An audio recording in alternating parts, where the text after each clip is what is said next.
Pada video kali ini, kita akan membahas bagaimana pengetahuan yang dibawa dari dunia Islam tersebar ke seluruh Eropa yang membantu mengakhiri abad kegelapan dan memulai era Renaissance. Setelah jatuhnya Kekaisaran Romawi Barat pada tahun 476 Masehi, Eropa mengalami periode ketidakstabilan dan kemunduran. Infrastruktur yang dibangun oleh Romawi, seperti jalan-jalan, saluran air, dan bangunan-bangunan besar mulai hancur dan tidak terawat. Kehidupan di desa menjadi sangat primitif dibandingkan dengan masa kejayaan Romawi. Mayoritas penduduk hidup dalam kondisi agraris. Mereka bekerja sebagai petani dengan teknologi yang sangat sederhana. Sistem pertanian subsisten ini seringkali hanya cukup untuk memenuhi kebutuhan dasar mereka sendiri. Pada masa ini, keamanan menjadi isu besar.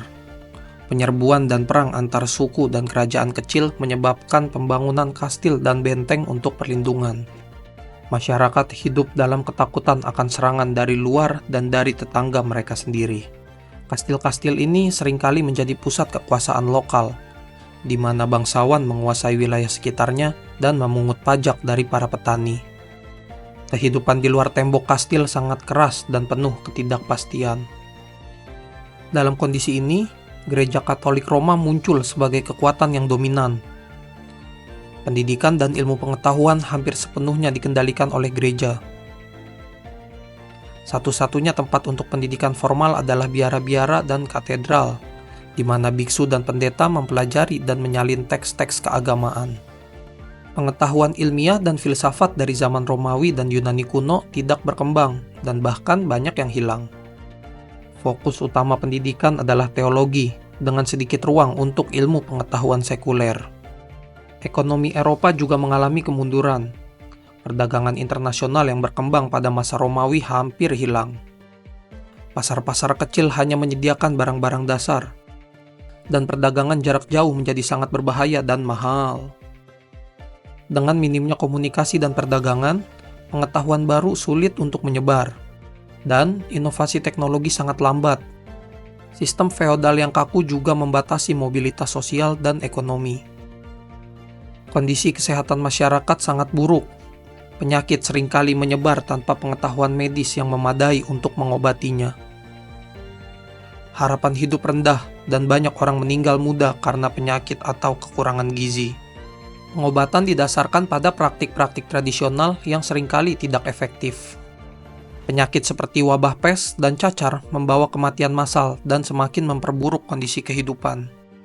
Pada awal abad ke-8, semenanjung Iberia didominasi oleh kerajaan Visigat. Namun, kerajaan ini mengalami ketidakstabilan politik yang serius setelah kematian raja mereka, Witiza, pada tahun 710 Masehi. Dua tokoh utama yang bersaing untuk tahta adalah Roderick, yang kemudian menjadi raja, dan Aquila, yang mendapat dukungan dari sebagian bangsawan. Perebutan kekuasaan menyebabkan perpecahan di antara bangsawan Visigat, dan ini membuat kerajaan Visigat rentan terhadap serangan dari luar. Di sisi lain, pada abad ke-8 Afrika Utara berada di bawah kekuasaan Kekhalifahan Umayyah. Musa bin Nusair adalah gubernur wilayah itu, dan dia telah berhasil mengkonsolidasi kekuasaan Muslim di seluruh Afrika Utara. Musa bin Nusair adalah seorang pemimpin yang cakap dan ambisius. Dia melihat peluang untuk memperluas wilayah kekuasaan Muslim ke semenanjung Iberia, yang dimana pada saat itu semenanjung Iberia sedang mengalami ketidakstabilan politik di bawah kerajaan Visigat. Pada tahun 711 Masehi, Musa bin Nusair memerintahkan salah satu jenderalnya yang paling terpercaya, Tariq bin Ziyad, untuk memimpin ekspedisi militer ke semenanjung Iberia. Tariq, seorang pemimpin militer yang berpengalaman. Ia segera mengumpulkan pasukan yang terdiri dari sekitar 7.000 prajurit Berber dan Arab. Pasukan Tariq bin Ziyad menyeberangi Selat Gibraltar dan mendarat di sebuah bukit yang kemudian dinamakan Jabal Tariq. Dari sini mereka memulai penaklukan mereka terhadap wilayah Visigat. Pertempuran pertama yang menentukan adalah pertempuran Guadalete, di mana pasukan Tariq menghadapi pasukan besar Visigat yang dipimpin oleh Raja Roderick. Meskipun kalah jumlah, pasukan Tariq berhasil memenangkan pertempuran ini. Sebagian berkat ketidakstabilan dan pengkhianatan dalam pasukan Visigat. Kemenangan ini membuka jalan bagi pasukan Muslim untuk melanjutkan penaklukan mereka ke wilayah-wilayah lain di semenanjung Iberia. Dalam beberapa tahun berikutnya, pasukan Muslim berhasil menaklukkan kota-kota penting seperti Toledo, Sevilla, dan Zaragoza. Pada tahun 712 Masehi, Musa bin Nusair sendiri tiba di semenanjung Iberia dengan pasukan tambahan untuk memperkuat penaklukan. Bersama Tariq bin Ziyad, mereka melanjutkan kampanye militer dan menaklukkan hampir seluruh wilayah semenanjung Iberia. Setelah penaklukan ini, Musa bin Nusair dan Tariq bin Ziyad mulai mengorganisir wilayah yang baru ditaklukkan. Wilayah yang baru dikuasai ini dijadikan provinsi dari Kekhalifahan Umayyah dan diberi nama Al-Andalus. Mereka mendirikan sistem administrasi yang efektif dan mulai memperkenalkan elemen-elemen budaya dan agama Islam. Pada tahun 756 Masehi, Abdurrahman I dari dinasti Umayyah melarikan diri dari kekacauan politik di Timur Tengah dan mendirikan Cordoba. Pendirian Cordoba adalah salah satu langkah penting dalam konsolidasi kekuasaan Muslim di Iberia. Di bawah kepemimpinan Abdurrahman I dan penerusnya, Cordoba berkembang menjadi pusat kebudayaan, ilmu pengetahuan, dan juga perdagangan. Al-Andalus, dengan Cordoba sebagai pusatnya, segera berkembang menjadi salah satu wilayah paling maju di Eropa.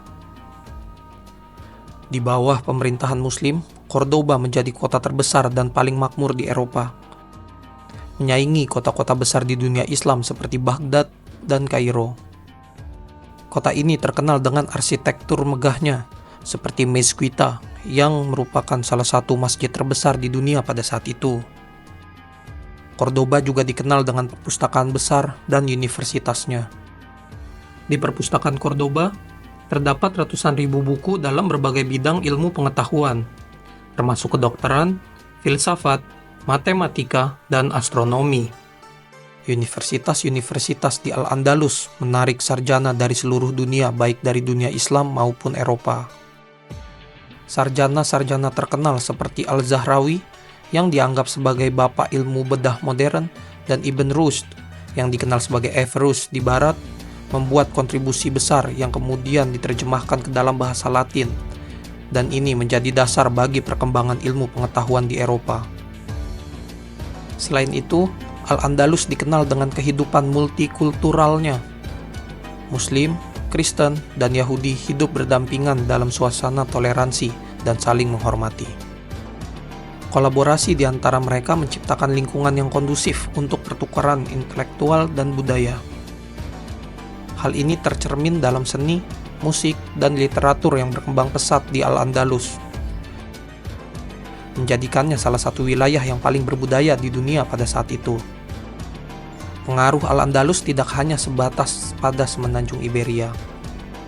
Melalui perdagangan dan kontak intelektual, ilmu pengetahuan dan teknologi dari Al-Andalus menyebar ke seluruh Eropa.